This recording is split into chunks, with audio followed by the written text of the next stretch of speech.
And now we're recording. Fantastic. Last time Leslie was gone. Last time Leslie was gone, I forgot to record the whole thing, so we didn't have that episode. So we're probably on like episode 120 by now. But so yeah, I don't know where I was going with that, but you might see this other fellow here, Eric, at on the screen with us. And Eric is brand new to the Barton team, one of my best friends over the last 12, 13 years.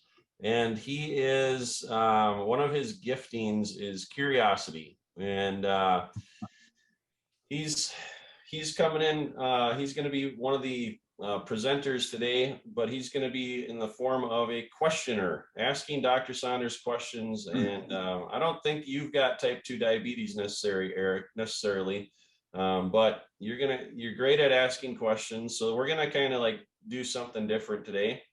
We're going to let you kind of pretend like you just discovered you were diagnosed with type 2 diabetes, and here you are on this webinar. You've probably been introduced or seen this diabetes solution kit presented by yours truly through one of our online ads or videos, or Crazy Cinnamon Guy, that'd be me. And so I'm just going to try to set the scene here. So first of all, housekeeping. If you're watching this recording, you can go to go to bartonwebinar.com, and you can register to join us live on these Zoom calls every Thursday at 11 a.m. And also our disclaimer, we like to tell people that Dr. Saunders gives great information, but medical information, but it's not specific to anyone in particular, because everybody's different, has their own unique medical history and all that. So yeah, don't sue us. Okay, so we're just here to help. All right, so Eric, let's say you've been recently diagnosed with type 2 diabetes. Your blood sugars have been, in the 250 range, and A1C levels are high, 8, 9, somewhere in there. And your doctor wants to get you on metformin, which is a pretty common prescription. And you are maybe thinking, I'm not so sure I want to be on medications. What options are there? And so here you are on your first webinar with us. You've got the opportunity to ask Dr. Saunders questions. And Dr. Saunders, no pressure, but I'm just going to set you up and say, this guy right here knows what he's talking about and has helped thousands of people. And and real quick, if you're watching with us right now live, I want you to be thinking too about your own questions, and then put those into the Q&A section of Zoom. If you put them in the chat, I'll probably find them there as well, but it's a little easier to manage everything if you put your questions in the Q&A. So the big purpose of today's call is to really get questions answered, to help people understand what's possible with type 2 diabetes. Is this a lifelong death sentence, or what's going on? So Eric, I'm just going to turn it over to you. All right, man. Thank you. So I guess first question I would have for you, Dr. Saunders, what are my options? I know typically, there may be a do-it-yourself option, maybe an assisted option. There's probably supplements that would help. Is there a slow go? Is there a fast track? Kind of give me the options in a nutshell. Oh, okay. There's a slow go, there's a fast track. And I've tried it several different ways with a lot of different people. One woman was coming to see me for about 18 months, and we tried different diets. There's a lot of different ways to do it dietarily that people narrowly focus on one thing and saying you have to do the ketogenic diet, but they don't realize that if you do a low-fat diet, you can also do it. So there's a lot of different ways of doing this, and it's not just one thing.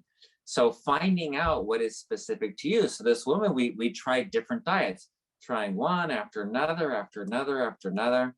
And her blood sugars were always the same. They were never going down for, a year and a half. And then finally, I said to her, look, here's the reality. It seems to me that in your diet record here, nothing really changes. Like you eat the same things all the time. She says, yeah, that's all I like. So, so the option there, if you really can't make big changes in your diet, is to not eat at all. That way you can eat anything you want when you do eat, and then you have a period of fasting when you can take off the weight and get rid of and reverse the diabetes. So she actually did a 30-day water fast, and she lost 33 pounds. Her diabetes went away, and she was able to keep eating. And now she's in a place where she has mostly normal blood sugars in the morning, and doesn't have to like write down everything she eats and keep track of every little thing and all that. So some people, they come up and they say, well, you know, I'm on the ketogenic and all I can do is this one low calorie meatball, and that's all I can have for dinner. And I'm really hungry afterward. And I hate this. Well, don't hate it. Find something you like. And if worse comes to worse, and you just can't do the ketogenic or the low fat or the low sugar diet, then do the fast track and just do it all at once, and cut out everything, all the calories at all. Just drink water for a period of time until you get to what? Your ideal body weight. That's the best way to look at it. So if you weigh 160 pounds and you should weigh 130 pounds, you're going to lose about a pound a day. So if you do about 30 days, you're going to do that pretty well. So the options for diet are just about anything. If you cut out one set of calories, carbohydrates, fats, or proteins, if you cut out one of those, you're going to get better, most likely. Some people are really sensitive to fats and they get more insulin resistant. So if they do the ketogenic diet with high fat, then they're going to have more insulin resistance, and they may not change, and they may not get better, and they may not lose weight. So this is the individual adjustment where you can adjust it to your body type, to how your endocrine system, all of the hormones and everything, how that works, because you're going to be different. And some people do much better with a low fat diet than a high fat diet, or much better with a low fat diet than a low carbohydrate diet. So what we chose for the diabetes solution kit is a low carbohydrate diet, because most people that will help. Sure. How would you know if I tried a low carb diet? How would I know, and how quickly would I know that that's either for me or not for me? Well, if you're doing it right away. So like day 1, day 2, day 3, you start seeing your blood sugars drop down right away. And you go, oh my gosh, I woke up this morning and I had a blood sugar of 120. It hasn't been there in years. You start seeing good numbers right away. And we've had people say, I'm 2 weeks into this and my blood sugars are already normal. So that's how quickly it should work. So is that the only thing to look for, is look at your blood sugars, or is there anything else that I need to be looking at to determine whether it's the right approach for me? That's a really good question. So blood sugar is the simple, quick way to do it. That's easy. There are other things to look at if it's right for you. If you're doing a ketogenic diet and you want to measure ketones, you can actually get a ketone meter or keto sticks from the pharmacy, and you can see how much ketones your body is making, which is an indicator of how much fat you're burning. So that's another thing that can be measured really well. The other one is hemoglobin A1C, which you might measure every few months. If you look at that, hemoglobin A1C number is a sort of a long-term average of what your blood sugar is. Whereas when you prick your finger, it's like that instant, that's what it is. But 20 minutes from now, it's going to be a different number. And an hour ago, it was totally different. So you could be there, this normal right now, but an hour ago it was 200, and that kind of thing can happen. So, but the hemoglobin A1C gives you the average. And then the other thing to look at is triglycerides. If you're not burning fat for energy, your triglycerides will go up. And that's a good sign that you're insulin resistant and that your system still doesn't burn fat properly. Now, is intermittent fasting part of the program? Is that a recommended part? Is that how do you feel about intermittent fasting? Well, I think it's wonderful, but we've made it an optional part. So we discuss it, we talk about it, the book talks about it, and the ideal thing, and we talk about this, is at least no food after 6 o'clock so that you go to bed with an empty stomach, because that's where the anabolic metabolism and the repair processes happen. So we want, we've recommended that everybody do that intermittent fast from at least 6 p.m. to around 7 a.m. so that they eat breakfast in the morning. So 14 hours roughly of having an empty stomach. Sure. Now, what's the most common problems? Obviously any program is designed for the masses is going to be applicable to most people, but what are the most common problems, issues that people run into that you're finding when they're trying to control blood sugars and follow the program? By far, the biggest problem is I'm doing everything right and it's not working. So when it doesn't work, then you have to look at, wait a minute, what am I doing wrong? First of all, do I have any carbohydrates that I shouldn't be eating? Am I not counting them properly? Am I saying that doesn't count? Or one of the things we run across a lot with this is it's not working because people use artificial sweeteners, and artificial sweeteners also cause insulin resistance, sort of in a secondary manner.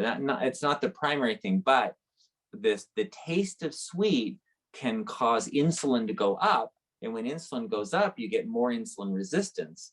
And you gain more weight because insulin causes you to gain weight. So artificial sweeteners are often a big problem. They show up a lot because everybody else says, oh yeah, that's non-caloric. You can eat as much as you want of the sweet and low or stevia or whatever. And people say, oh, stevia, that's good for you. That's just the leaf extract, right? And it turns out if you're diabetic, type 2 diabetes, it's probably not good for you. So any sweets, there really is no workaround there. You really got to stay away from sweets. Pretty much the taste of sweet causes you to release insulin, and then insulin is where what creates the problem of type 2. Come on, man, you got to have some silver bullet here. For something sweet, no. See, any taste of sweet can potentially mess up your program. And I'll just jump in here real quick and just say, like, you've talked about testing insulin levels that a lot of doctors won't do, but that's really what you need to do to find out, like, what's going on with your insulin production, right? Yeah. And that's a good way to look at it. If people are not, if they're doing the program and they're saying this is not working, then that's another thing. Testing your insulin levels is really important, because what if you don't make insulin? What if you have, like, your insulin level is 1? Then technically you have type 2, we call it type 1.5, because really you're not making enough and you're resistant to insulin. So you have this kind of combination of things going on. And then if you make a whole bunch, if your insulin level's 100, which I've actually seen higher than that, then you have, like, whoa, really bad insulin resistance, which might mean a genetic problem with how the insulin works on your cells. So yeah, that's another thing that can be a confounding factor in the program. Sure. what percent of people can follow kind of the standard program and get good results out of it? Do you guys have any idea, you know, what that looks like? In my practice, I know that like 80% of the people can. They can do it. It will work. Just following the program will work. There's like maybe 20% that need tweaks because they don't make enough insulin, because they don't make too much insulin. Well, most of it too much, it should work pretty well anyway. Or because they're really sensitive to proteins. I had one guy who was like, okay, I'm gonna cut out the carbs, and he was eating protein like crazy, like 2-pound steaks and all this protein, eggs, 6 eggs and all that stuff. And his blood sugar was not going down. He was not losing weight. He and his wife were both doing it. His wife is doing great. She's like losing weight and feeling great, and blood sugar's down low, and he's just, nothing was working for him. And it turned out to be protein, that he was really sensitive to protein, because protein actually causes us to make insulin as well, because we always think in terms of sugar, but that insulin gets protein into the cells as well as the sugar. It allows the amino acids to get into the cells to make proteins. So protein induces insulin as well. And for some people, they're really sensitive to it. And so a little bit of protein, they make a lot of insulin. And he was one of them. So how do you, seems like there'd be any number of things you could be sensitive to that could be disrupting things. Is it just like process of elimination to figure out, like, take protein out of your diet, now my numbers are good, or they're still bad, now I got to take this out of my diet? How do you figure that out? Yeah, exactly what you said. It's a process of elimination. So you start off with the general program, and then you go, it's not working for me. Okay, question, why not? And then you start looking at, am I eating something that might be inducing insulin?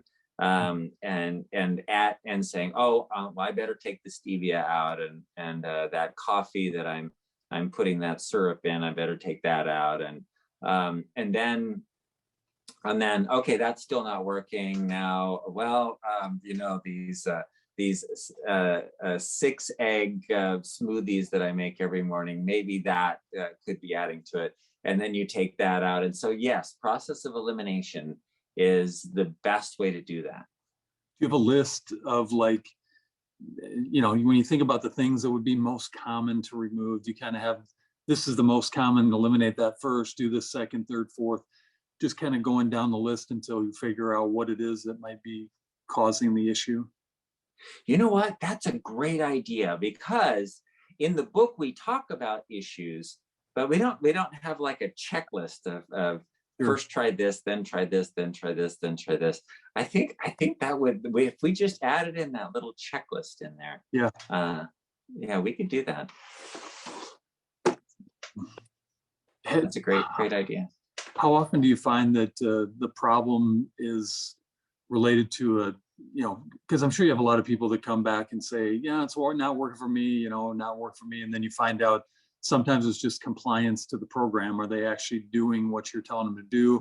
Other times, that happens a lot. I had one woman, is a really good story. So I'm working with her for like over 2 years, right? And she said, Dr. Saunders, I'm doing everything you said. I'm doing everything you said. And then we tried, all this. Okay, let's try no carbs. Okay, let's try low fat. Okay, let's do high fiber. Okay, let's exercise more. And she comes back, I'm doing everything you said, and nothing's working. And then after a couple of years, I just buried my face in my hands. I said, okay, why aren't you losing weight? She says, because I don't want to. Just like flat said it. And I'm like, what are we doing here? She said, Dr. Saunders, I didn't come here to lose weight. I came here to get off medications. I don't want to lose weight. I'm like, well, you're not going to get off your medications unless you lose weight. Why don't you want to lose weight? She said, oh, I saw this show. It was terrible. This guy lost 100 pounds and he was all saggy here and his belly was all saggy and his skin was all loose. I don't want to look like that. I don't want to lose weight at all. So I said, well, you know, you're not going to better get off your medications unless, I mean, you're going to lose weight in the process of doing that. She goes, forget it. I'm going back to my other doctor. I'm done. So Wow. Compliance can be an issue for things that we don't think about, you know? Yeah, I would never have thought of that. Yeah. And you've been doing this for how many years? Oh, 30. Oh, wow. Yeah. Have things changed a lot in, you know, you think back to 30 years ago and then today, like the knowledge base, things you've learned, advancements in technology, whatnot? Yes. Yeah. Yeah. Things I've learned like, you know, a patient like the one that showed up with the protein problem, you know, I wouldn't have thought of that. That came up because I had to research it because I couldn't find out why this guy wasn't getting better, you know, on his perfect diet. Mhm. So as things came up, yes, I've learned a lot of these little tricks and things. Still, the majority still applies. Yeah. But what hasn't changed really surprises me, and that is the establishment, the endocrinologists, the people who are specialists in diabetes, have not changed a thing in spite of all of the research that shows that lowering blood sugar with a diet program is the only way to prevent kidney disease, heart disease, Alzheimer's disease, neuropathy, and multiple studies have shown that over and over again. So all the science says that you have to do a lifestyle change program, you have to do a diet program, you have to do exercise, because the drugs actually make the problem worse over time. And yet someone gets diagnosed, they go to a doctor, and a lot of times they'll say, well, you know, you really can't do it, but with exercise, you really just have to take the drugs. Here, try this. And then they give one drug after another. And then these people find themselves on 4, 5, 6 medications, injecting insulin, and it's still not working. And the doctor says, well, you just got to be more compliant with the drugs. And I've seen that. And that hasn't changed. In fact, I had a new patient yesterday with all of those problems. And it turns out that we tested her insulin and she just doesn't make insulin. She has an autoimmune problem. And so it was, you know, there's science that tells us what's going on, but it doesn't trickle down to the doctors for a long time. And, you know, we're talking 20 years. And they're still, you know, 50 years behind the times giving insulin to type 2 diabetics. Doesn't make sense. So are there cases where someone might be on some medications? Obviously, they probably would be when they come to you because they might have tried different things and they want to get off them. But are there times where they should stay on and kind of wean off? Or do you recommend like always just, you know, going cold off the medications and switching the diet and lifestyle? They're not incompatible. You can do the diet and lifestyle. In fact, most of the time what I say is start your diet, do the program, and because we don't know what your problem is. So yeah, 80% of the time it's going to start going down. And as your blood sugar starts getting into the normal range, then you go to your doctor and say, okay, my blood sugars are normal. I'm doing this diet lifestyle program. I'm really worried. That's the key word here. I'm really worried about getting low blood sugar. Which medication should I get off first? And then let the doctor wean you or get you off the medications one at a time, so that you don't start getting hypoglycemic or low blood sugar. Makes sense. Joe, I know I see some questions coming in the chat. Do you want to address some of those? Yeah. Let me start getting to these. Okay, so Scott had a good recommendation, is that Eric, you would now pretend that you've had diabetes for 20 years. You did kind of ask about, you know, what's changed over the last 30 years, but put yourself in the seat of somebody that's had this for 20 years and is Like, what would you ask Dr. Saunders? I mean, if I had had this for 20 years, I would be so frustrated not being able to get rid of it. I guess my one question to him would be, can I hire you with a guarantee to get me well again? You know, how much would it cost me to hire you personally to guarantee me that you can get me back to health? You know what? I think I have enough experience that I might almost guarantee that, but I Yeah. wouldn't give a guarantee until I did some tests. Sure. Until I know how your pancreas is functioning, and what your insulin level is, what your antibody levels or autoimmune diseases or inflammatory markers. And so when I did the test, then I would say, okay, and the process is really simple. We just codified it into a book and said, here's the program, and it's, you know, the diabetes solution kit, and it comes as a kit, and it's got the instructions in it and almost everything. And then if the questions aren't answered in the kit, you just come on the webinar and you ask questions.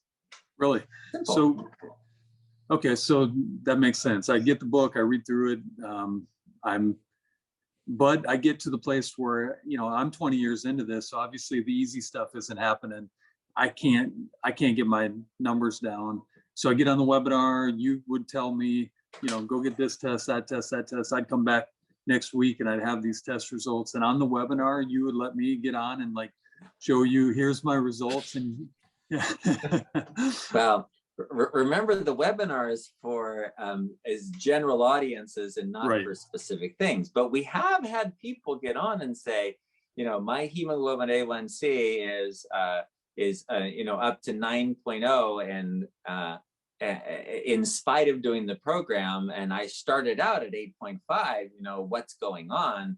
And then I've told them, okay, so when this happens, if this is your situation, then this is the way I handle it with my patients: is I need more tests. I need you to know if you have insulin, because if you don't have insulin, you can be all the diet you want, you're going to have high blood sugar and it's going to look bad. So sure. So then, you know, and then antibodies and things like that. So we would look for those. And if you've had it for 20 years, it doesn't matter. It still works. The program still works. It goes down. You can reverse it from as long as you've had it. It doesn't matter. Of course, the longer you've had it, the more this problem that might be associated, like neuropathy or a kidney disease or something like that. But other than that, and those are harder to reverse. But the actual metabolic problem, you know, the body's made to be resilient, and it bounces back when you provide what it needs. Now, in the book, is there a list of these tests? Again, I'm not seeing results. I'm 20 years in.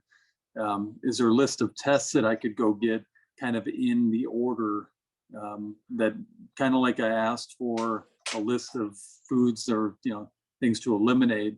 Can I start to get some tests and know which ones to go get, so I can start to check the things I need to? Well, yeah, in the book we talk about those tests, but okay. That's another really good idea. If we just like condense it all into this is the order of tests that you might do to find out what's going on. Let me butt in here. So we've got someone to celebrate. Jennifer, way to go. Okay, here's what she said. I had type 2 diabetes, and since I started the program, I lost over 20 pounds. And last month, my doctor said I am no longer a diabetic. Woo, woo, woo, woo. Yeah, way to go. That's awesome. But you can't call that a cure. No, you have to say no. Reverse. I don't know. Use some other word. I like how you've said it in the past. You put it into remission. So which means like you might still have it, but we can't find it anywhere. We're looking, and the signs are gone. So yeah, it's like I have $1 million here. I just can't find it, Joe. I don't know where, but I know I have it somewhere. Right. Yeah.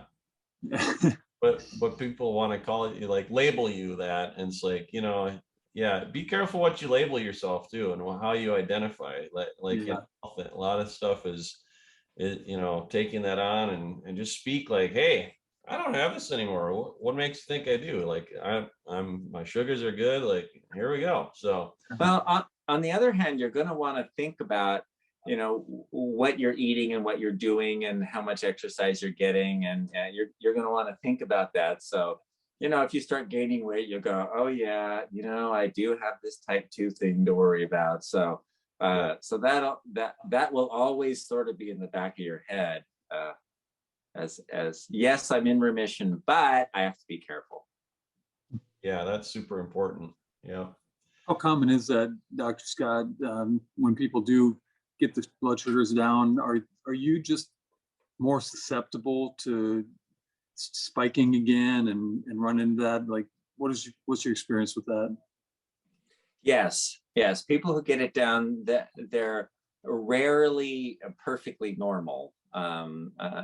At least the ones that I've had in my practice that I've been able to follow over, you know, many years. That, you know, we check periodically once a year. Usually we'll redo the tests, and oh, your hemoglobin A1C is up to 5.7, and that's kind of the borderline pre-diabetes kind of thing. And so, you know, there's always sort of that going on. People who are very conscientious can keep it down, but again, that's being very conscientious. What is that? Is that being like predisposed or disposed to it? Like you're born with some type of a disposition to have it, or does your system kind of weaken because you've eaten too many sugars, or why does it happen? Well, it's a combination of factors, but there's definitely genetic predispositions. Some people can just handle all the carbs and fats and whatever, and they just, you know, process it and use it and get rid of what they don't need. But some people have a tendency to release more insulin for the amount of food that they eat, and so they store it more easily. And so you can have two people, you know, they live together side by side, eating all the time, eating exactly the same things. One of them is gaining weight, one of them's losing weight, and you're like, what the heck? Why does that happen? And that's the hormonal balances. That's the reaction that the pancreas has to the amount of sugar going up, and how much the sugar goes up, and how the cells work. And there's so many factors involved, from exercise to the liver function, all of that you can't predict who's going to have a problem, even though they may be eating a great diet. So it's not that easy. Can those things be modified? You know, I'll leave it very general like that. Is there any way to modify that base kind of function? Yes. Yeah. Well, as far as function goes, the modification is your lifestyle, and that's the point of it, is that that the genetics won't show up if your epigenetics, or your lifestyle and how those genes are used, are always on the they're always sort of shut off, and that's what happens. Is when you don't need them, they really do shut off. Your genes do, and that's what methylation does. It shuts off the genes, so that if you periodically go into starvation mode, and you fast for whatever amount of time you get down to your ideal body weight, then you will not have any signs of it at all, and then you'll gain the weight back. You'll start getting signs of it. And then you go fast again, you know, it'll all go down, and then you won't have any signs at all. And so you can modify it by just periodic fasting and not gaining the weight back. You just go, you know, every once in a while, once a month, you do 3 days of fasting, or you do intermittent fasting, where you don't eat after 3 o'clock in the afternoon or something. Okay, I eat breakfast, lunch, done for the day. That kind of thing. Now, I saw Joe shoveling down spoonfuls of cinnamon. What are things like cinnamon and other? I mean, I don't understand all of that. What does that have to do with blood sugar? Well, there are a lot of herbs that affect how your blood sugar is used, and how your fat is used, and whether you're going to get resistance to it or not. And cinnamon is one thing that has been shown to reduce insulin resistance. So it allows the body to take in the sugar, the cells to take in the sugar. But there's other things that bitter melon, bacopa. There's a lot of different herbs, for example, that affect how your body uses sugar. Berberine is one that's amazing, because what it does is it's sort of like metformin. It changes the way the blood sugar is used in such a way that it even like prevents cancer from forming, because cancer has to use sugar and it blocks that particular path. It inhibits that particular path. So you can imagine how important energy is to the body. If you don't have energy, you die. So there are layers upon layers of ways of getting energy to the body, so that if one goes out, you've got several other mechanisms there. So, if you can't use sugar, then you're going to use fat. If you've got fat and sugar and you can't use either of those, then you're going to use protein. So all of these layers have entirely separate mechanisms, so that if one goes out, you got another one.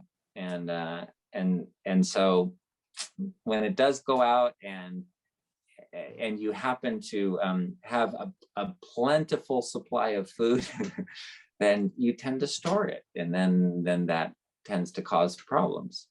I'm gonna butt in here, Eric. I know you Yep. could keep asking questions, but we've got, so real quick, we've got, what about drinking black coffee? Is that okay? And the caffeine? Well, actually, interestingly, the research shows that caffeine doesn't have a big effect for most people.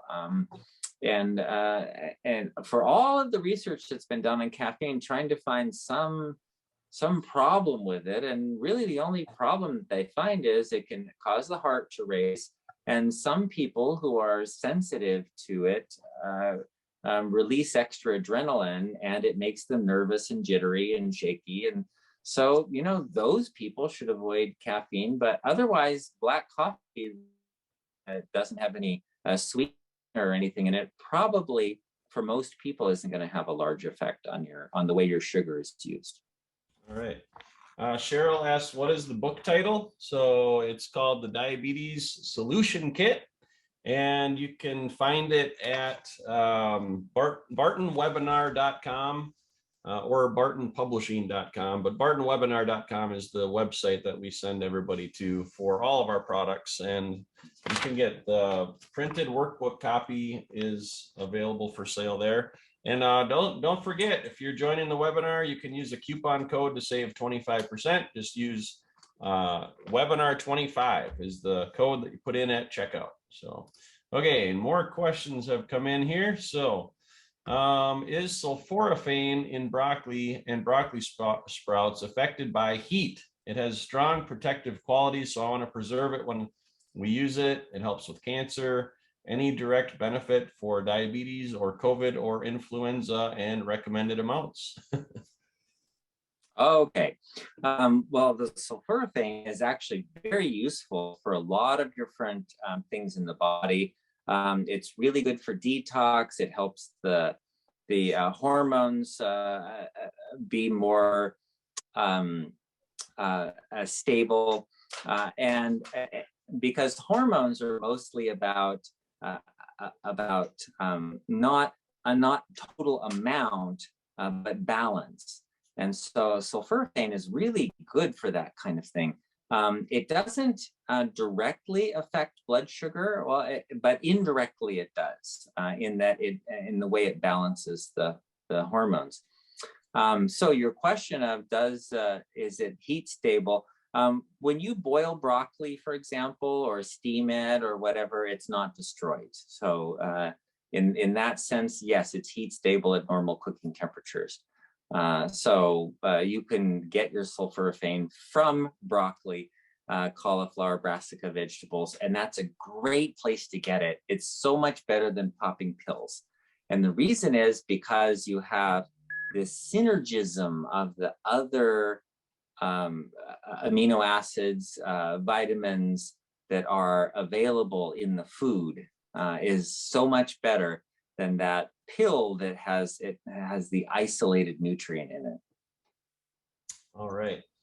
She had a follow-up question about COVID, and I just wanted to mention, so our immune support product, which is also listed at the bottom of bartonwebinar.com.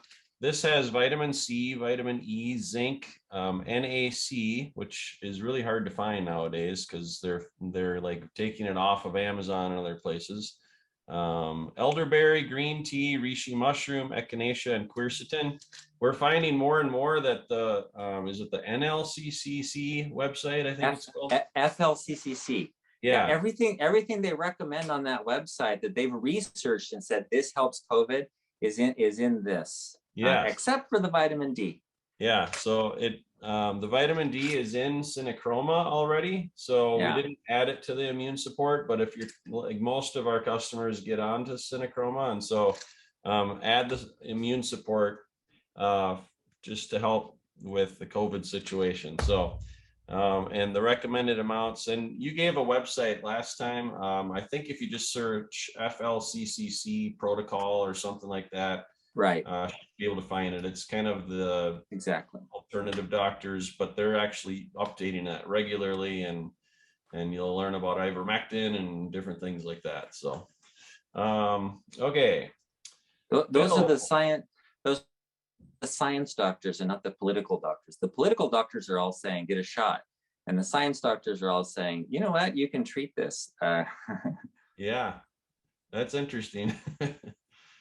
We've talked about this in previous webinars too, and I will say, so Jennifer, who we celebrated a little bit ago, had a question about statins. I'm just gonna recommend that you find the recording that we put up on YouTube just recently, and we also have some other episodes where we've talked about statins. So we have asked this one again as well, but it comes up quite a bit. So why does morning fasting blood sugar show higher than my bedtime reading 10 hours prior? Yeah, and you haven't eaten anything between that time. What the heck? Right. So that just goes to show you that this system is not just insulin, sugar, eat food, insulin, sugar, food, insulin, sugar. That's not what the system is.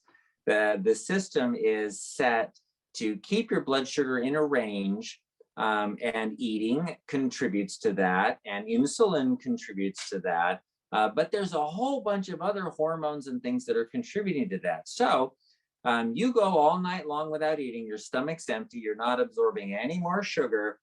So your sugar starts dropping low. And when your sugar starts dropping low, your insulin goes low. And when your insulin goes low, then your pancreas makes something called glucagon.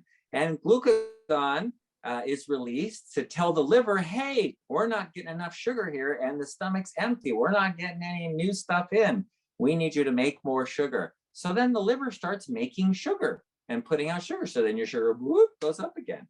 So here you have, when you went to bed, it was, 100, and then you wake up, it's 120, and it's like, what the heck? I didn't eat anything. No, there's so many factors involved, and it's a very complex system, but it's a beautiful system, beautiful. Is that something to be concerned about? Because that's pretty common. Yeah, no, it's not something to be concerned about. And in fact, in a way, it's good. And that is what it means is that you do have glucagon to respond to the blood sugar as it drops down. It means you're probably not going to get hypoglycemic, because the other option, which I've seen quite a bit of, is people will wake up in the middle of the night with hypoglycemia, or wake up because their blood sugar dropped down and because they didn't get the glucagon response, and so the blood sugar actually did get low. Okay. Well, here's a related question from Ernest. I'm getting used to fasting for 4 days, and I would like to go to do 7 days, but when my sugar gets down to 51, I tend to panic and put food in my mouth to get my sugars back up. I really want to fast up to 12 days or so, but I don't know. I don't know how to do it, so or why it gets so low. Wow. Okay. Well, 50. Yeah, I guess. See, that would depend. So in your kind of a case, I would test to see what your insulin levels are, what your insulin response is. I might even do a glucose tolerance test to see, again, that's where you take this syrup, it's like 100 grams of glucose, and then you measure your insulin and blood sugar over the next 3 hours to see what the response your body has to it is. But that would be very interesting. It's actually, that getting lower below 70 is good for you in a way, because remember we talked about Alzheimer's disease way back a few episodes back, and we talked about how having that high level of sugar and insulin over a long period of time decreases the ability for the sugar to get into your brain, and so your brain starves for sugar when there's in a sea of sugar, the blood sugar is high and the brain's starving. Well, when you do that, when you get hypoglycemia, that increases the ability for the sugar to get across the membrane, increases the number of glucose transport proteins. So that prevents you from getting Alzheimer's disease, a neuropathy, and kidney disease. So in a sense, I don't have a big problem with that hypoglycemia. But so what I would recommend to someone who in this position is start fasting for short periods of time and do 1 day, 24 hours for a few times first, once a week, maybe 24 hours, and then go to 2 days. And that'll allow those glucose transport proteins to equilibrate to the new level. Awesome. Lots of great questions today. This has been awesome. We've got about 10 more minutes here, so I want to make sure I get the questions that will probably be on most people, or that more people will have. So real quick, restate the location to find the recordings of this. Go to bartonwebinar.com. bartonwebinar.com, and then just click on our YouTube channel, or go to YouTube and search Barton Webinar. You'll find us there as well. So, okay. Ethel May has a good question that I think would be helpful for a lot of people. So they asked, don't organs work around 10 p.m. to 2 a.m. to fix the body? And you talked about that anabolic metabolism and stuff. So yeah, can you refresh us on how does that work? What's going on in our bodies? Okay, so what she's talking about is what's called anabolic metabolism.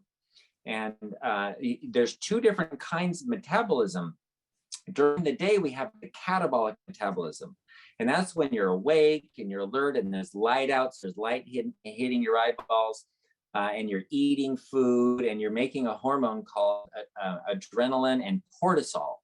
And that is the catabolic state. And that's where you're breaking down, you're doing stuff, but it's breaking down. Like when you're driving a car, as long as you're driving the car, you're wearing out the tires, you're wearing out the car, you're wearing out the engine, it's being used, right? So the engine gets hot, that's what our bodies do. We're creating inflammation.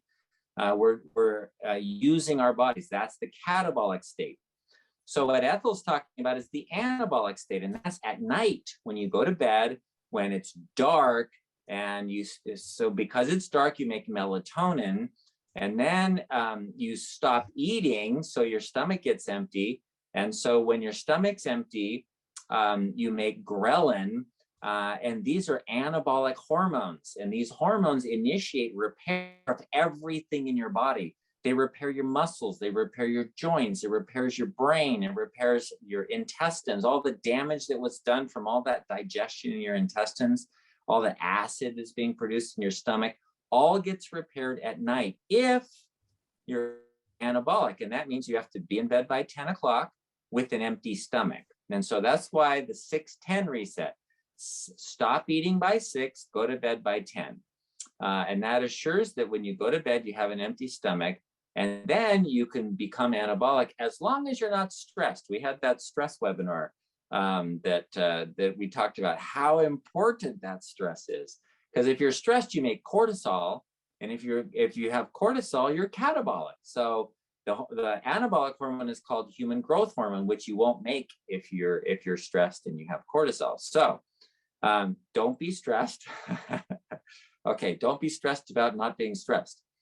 And then stop eating by 6 and go to bed by 10. Now, if you fast longer, you make more ghrelin.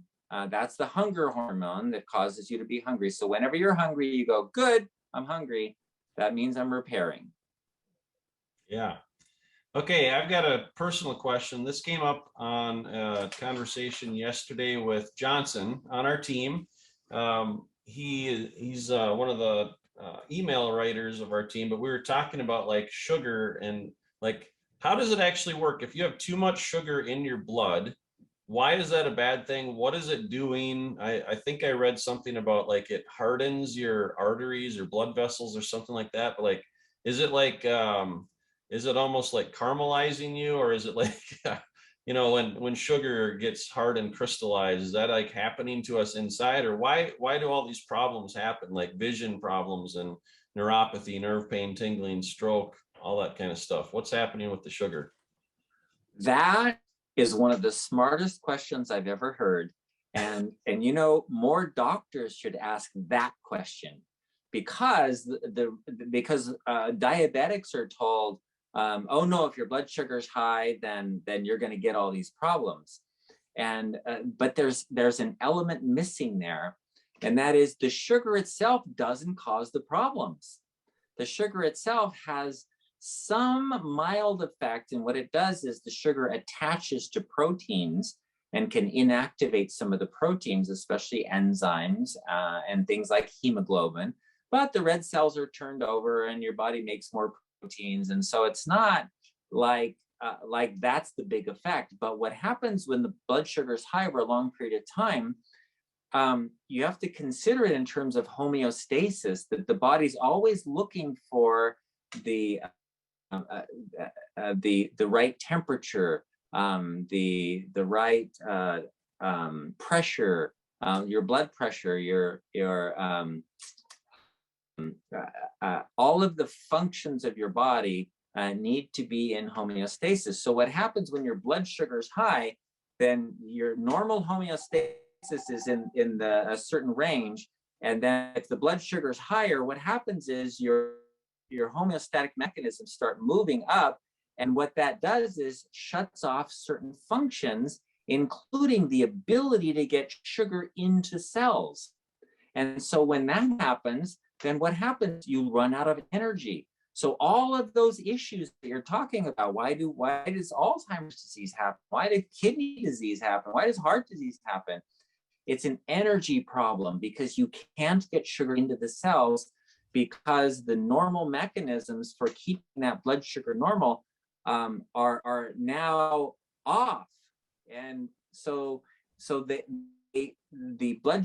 sugar can't go across a membrane, and now you don't have any mechanism for bringing it across, because that mechanism has been lost. So it's not that everything caramelizes. It's not that the sugar's attaching to everything. It's really just an energy problem. It's just getting energy into your brain, getting energy into your kidneys, into your cells, into your nerves. Oh, yeah. Awesome. That's great. Well, Johnson's going to be happy to hear that he's asked one of the best questions you've ever heard. So, but it's really good to like help like get word pictures or like understand or think of different examples in life. We were talking about conveyor belts, and like all of a sudden the conveyor belt just isn't working anymore and everything gets stuck and you can't keep it going, and it affects everything in the line. So all right, Krish, longtime attendee. Krish, we love his questions. Beside functioning as a cofactor for many enzymes, magnesium is considered as a harbinger of normal nervous system function. Besides magnesium, what other supplements will you recommend to support enhanced nervous system function?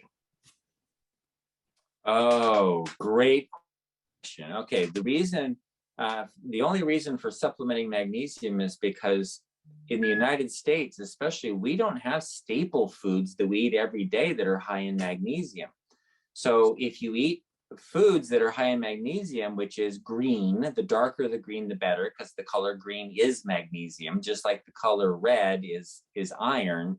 The color green is magnesium. So if you see dark green, that's a lot of magnesium. If it's very light green, that's very little magnesium.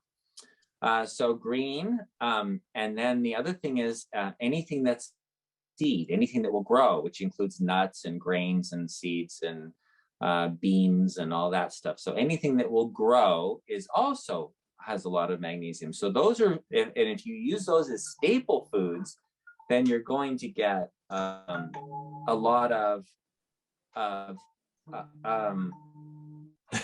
Someone really wants. Sorry, my alarm went off.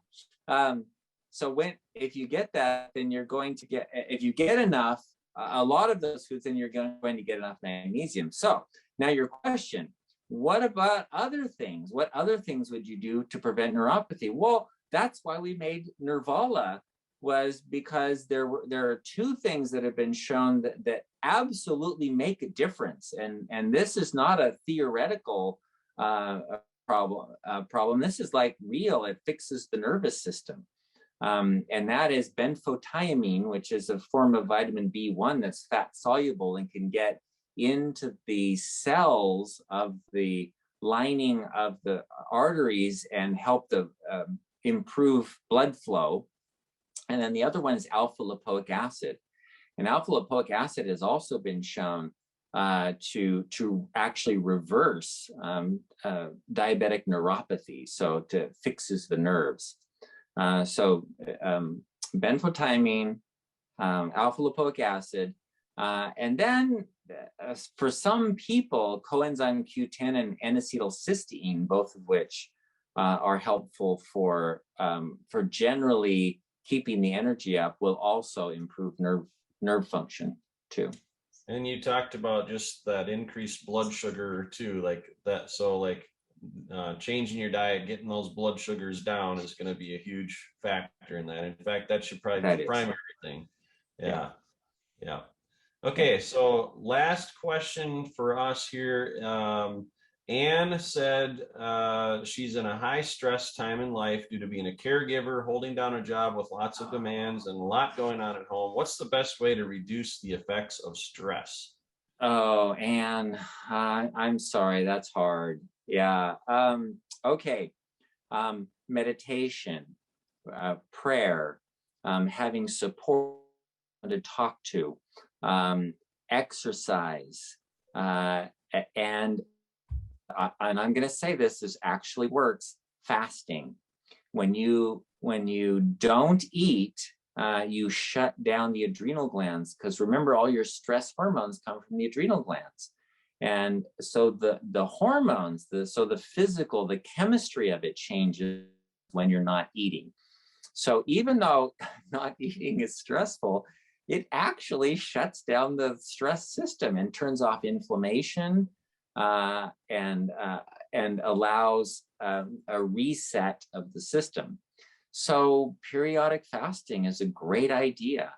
And there's one other thing that I've had several people come back to me and tell me it's worked really well, and that is the Wim Hof breathing and cold baths. I had somebody, I was just telling Joe about my daughter up in Idaho, bathing in a stream for 20 minutes, and in her swimsuit, obviously. But but the streams there, you can imagine, are not above 40 degrees, I'm sure, at this time of the year. But she had and she says, you know what? It makes a big difference. She can focus, and she doesn't feel depressed anymore. She doesn't feel anxious anymore. So, and I've had several other patients tell me that. So those are things you can do to improve your stress response, even when you're in a stressful situation. Awesome. Okay. Well, Dr. Saunders, I know you need to go, so we're going to let you go for now, and we'll see you again next week. Eric and I are going to stay on. So thanks, Dr. Saunders. All right. See ya. Take care. All right. So this is a really good webinar. We had a lot of people staying on, and we want to stay just for a couple more minutes here. I know there was a lot of questions that we didn't get to. I'll just refer you to our YouTube channel. And there's a lot of these questions that have been asked before, and you can find answers there that Dr. Saunders has helped with. And so, Eric, you're a man of prayer, and I asked if you would help close us out, and just even with Ann sharing the things that are stressing her out. And I know this time of year, the holiday season can be stressful, just so much activity and all the different factors with family and stuff like that. So Eric, by the way, awesome job asking lots of great questions today. We had a lot of good feedback from people. Loved the interaction, learned a lot. So that was great. Thanks for doing that on the spot. Like I gave you a 2-minute warning or heads up. Yeah, thanks, man. I loved it. Yeah, let's close out. Father, I thank you for this opportunity to come together, even though we're all apart on a webinar. God, you've given us ways to be together. And Lord, we just thank you for the gift of healing that comes in so many forms and fashions. I thank you for my brother Joe and his friend Dr. Scott Saunders for the work that they've done, that they've been doing for almost 2 decades. God, Joe and I have been friends for most of that time, and I've watched him go from coming up with remedies on how to get rid of ladybugs in the beginning to now doing really important big things and coming up with ways to help people who are really struggling with serious problems. God, you know each one of their situations, you know what they need, Lord, and so I just pray that you continue to give Joe and Dr. Saunders the wisdom to guide them in providing the right information, to helping develop supplements and concoctions that'll help people get well. God, we know that your healing is found, like I said, in so many ways, and I just thank you that you're bringing it here. I thank you for all the people that have joined, that are looking for healing, that are looking for hope. I pray that they have found some level of hope and healing just on this show today. God, they found some clues, some evidence, something that they can grab a hold of that would give them hope to take a step, just that next step, God, that they would take an action today, whether it's fasting, whether it's cutting something out of their diet, taking a test, whatever they need to. God, I just pray that it's been revealed to each one of them, and especially for those that are reaching out in more desperation. God, I pray for each of those that you would definitely just be close to them and give them the step they need. I pray for Ann and all of those who are feeling the stresses of the season and the weight of the world. It's not easy to live here in the world, and you've given us your peace, Lord. I just pray that peace would be with her. Thank you for all your gifts, for your love, and for this season that we celebrate you and the birth of your son, Jesus, in this Christmas season. And it's in his name that we pray. Amen. Amen. Thank you, my friend. Yeah, thank you. That's awesome. Well, thanks everyone for joining us. Glad you could stay on a little extra here, and wish you all the best on the rest of your Thursday. Let's see, maybe Eric, why don't we stay on for a couple minutes for entertainment purposes if anyone wants to stay on, but you could share a little bit of a testimony if you want, just of God's healing in your life. Like pretty amazing. Like you had major brain issue just recently, and yeah, feel free to share. I did. I think it'll be maybe somebody will be inspired by the power of God. You probably don't have the same situation in your life that I did, but your situation can probably come through the same type of healing that God gave me. About 4 months ago, I started hearing a sound in my right ear. It sometimes would be as quiet as a little whistle, and other times would get as loud as like a train. And it was intermittent. It was off and on throughout the day. Took me a while to get into a doctor. I don't typically see doctors for anything. So I had to go establish care and wait a couple months. In the meantime, I think I stopped into the ER and the urgent care, just kind of worried about how loud it was getting at times. So anyways, I got in, I got seen, they ran a CAT scan, couldn't find anything, did an MRI.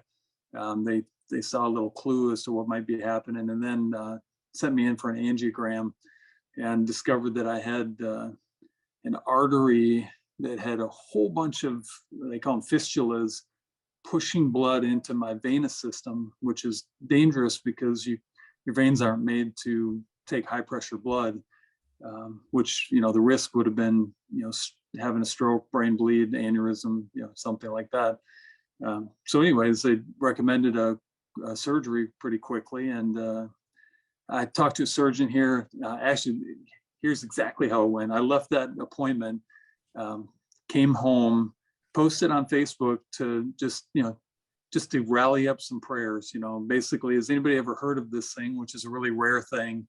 And if not, just pray for me and my family. I've got 5 kids and a wife who I know would be, devastated and lonely without me at times. They probably would appreciate it other times, but so I just posted for prayers mainly. And one of my neighbors happened to know a surgeon in town who he sent it to, and the surgeon, who's a neurosurgeon, said he knows exactly what I need. He does those surgeries, and he actually was trained by the guy who came up with the way to do these surgeries about 7 or 8 years ago.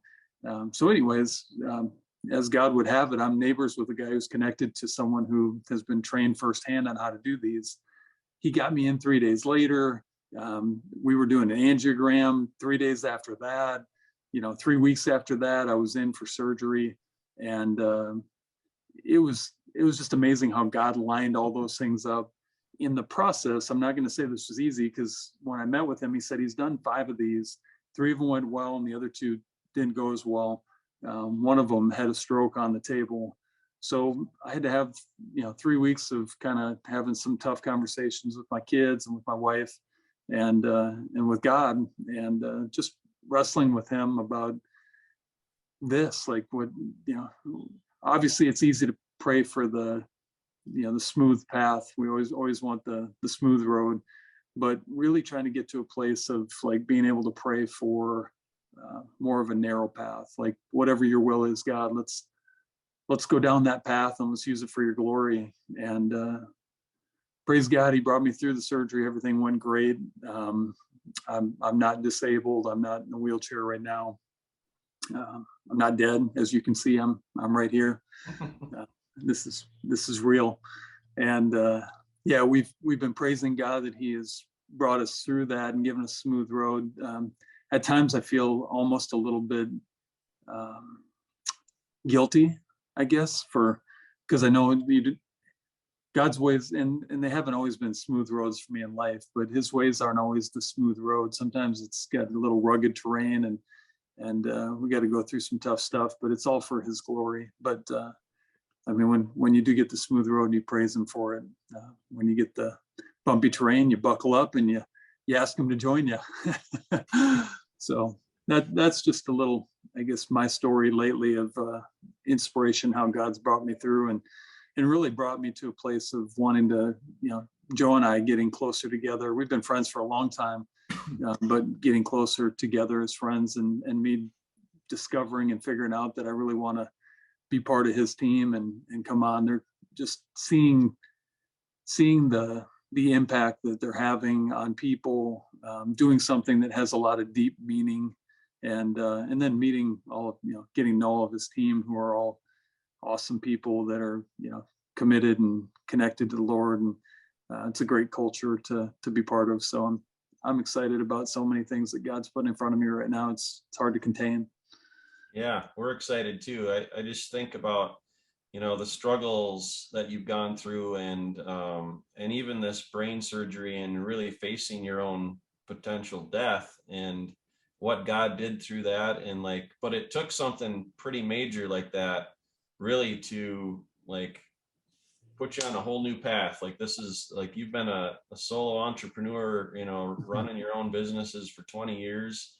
and never thought you'd ever be able to work for someone else again, just like how you were wired and stuff. But like something happened, like a shift in that now. And it's been pretty fun to see. We're both really excited. We don't know exactly what the title of your role is yet, but you've got a lot of unique gifts and strengths, and we're excited to, have you on the Barton team. So everyone watching this, you might see more of this guy, you might not. He'll be behind the scenes in some ways as well. But I mean, while we're here, like, so one of the things that you're going to be working on is helping the customer experience. And one of our core purposes that we talk about as a leadership team is like turning customers into raving fans. And so, I mentioned a few times, like, we'd love to hear people share their stories.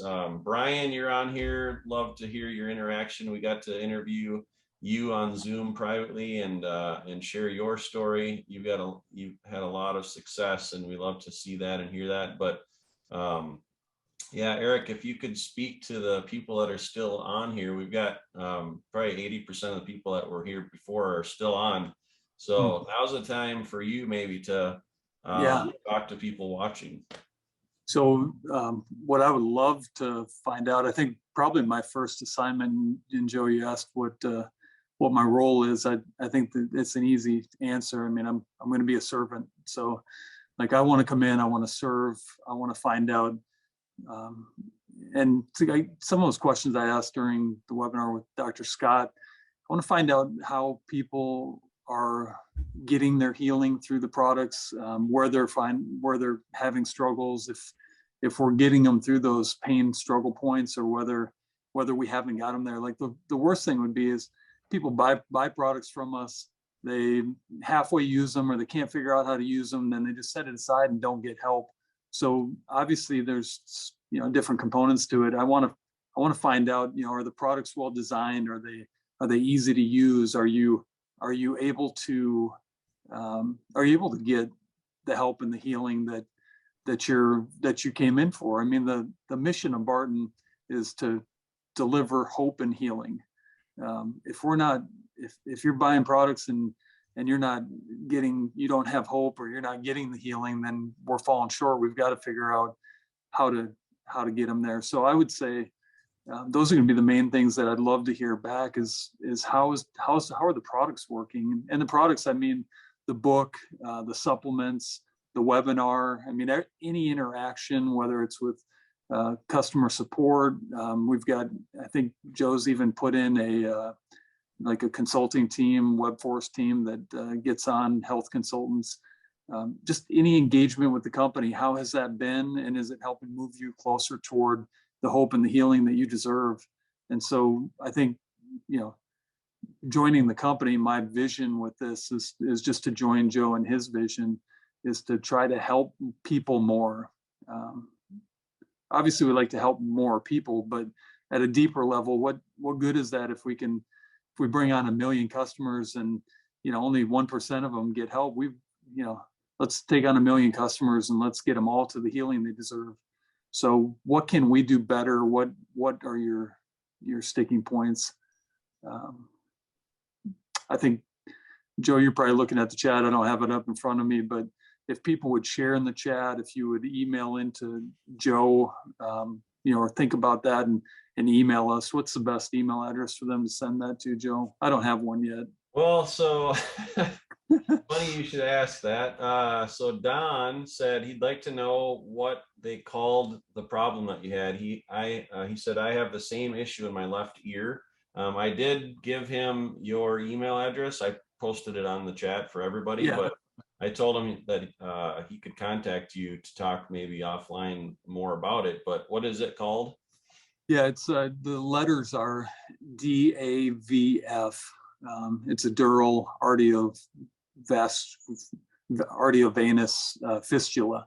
So DAVF, and it's very rare, but that symptom that it's almost like a tinnitus symptom, that can be so many different things. Because when my wife and I were doing our Google research, with the symptoms, I mean, we had myself pegged with about 40, 50 different issues that were probably more common than this. This one's really, really uncommon.